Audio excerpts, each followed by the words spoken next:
Hey guys, so today I just wanted to go over my subjective interpretation of the god Poseidon.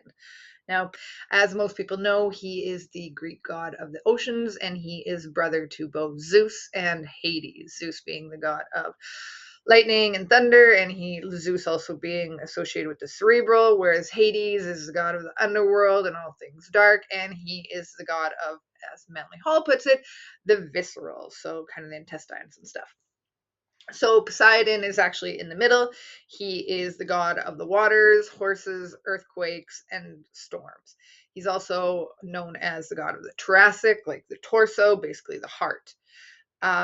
So today we're just going to focus on a couple of his little symbols and how I interpret them and how you can apply them and recognize them in everyday life.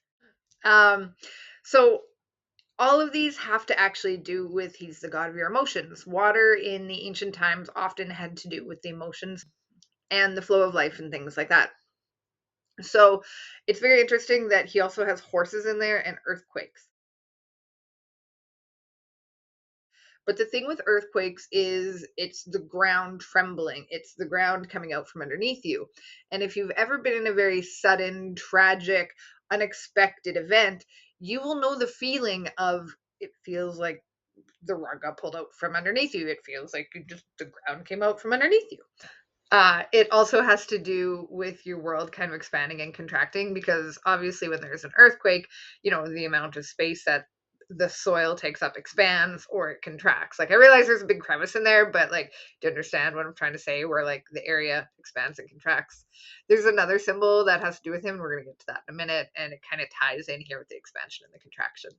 And that's what's trying to be expressed when it comes to earthquakes.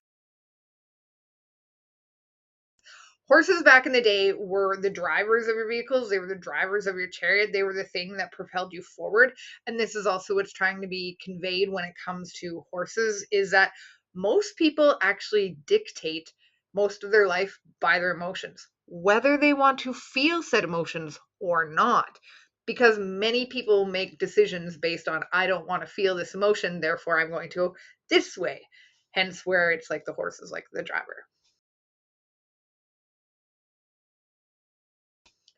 Now, we also know that in ancient times they believed that the ocean was kind of the belt of the earth. It was the thing that gave it its circumference. It was the thing that stopped it. Like Leviathan is known as like a giant earth monster, but it's the thing that encircles the earth. And this is the one where it's really important. When Poseidon is known for the god of the oceans, he also was kind of known as like I want to call it the world girdler, but like Oceanus, who was like his parentage and in his lineage, was known as like the bounds of the earth. So when you think of it as a girdle or a belt, you have to think of the things that a belt can do. It can expand and it can contract, right? Like you have different ways that you can maneuver a belt. Now, with this expansion and contraction is actually also the bounds of our earth. The borders of our earth can expand and contract. And this is why this one's actually pretty important because since Poseidon is also known as the god of the seas, we can also interpret this not only in emotions, but when people are crying. Now, in modern times, we associate tears with sadness, but this would be a hasty assumption. Because if you think about it, if you've ever seen a woman who has been proposed to by somebody she loves, what does she do? She cries. And if you also think about it, let's say you have a kid who's always had their heart set on getting a horse and they love horses, they got like a horse bedroom and everything, but they've never had a horse. And then one day you take them to like grandma's farm and you like, hey, we got you a surprise, and you like pull out a pony that's got like a big bow on it. There's a good chance that kid's going to cry.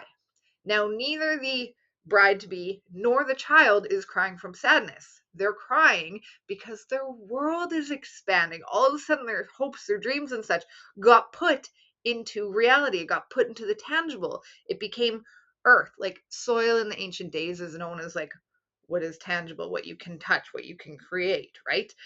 So this is actually Poseidon's world expanding. But this is the same when we experience a loss, like let's say a parent dies or we didn't get the job we really wanted or something, there is tears that come. And this is sadness. This is contracting.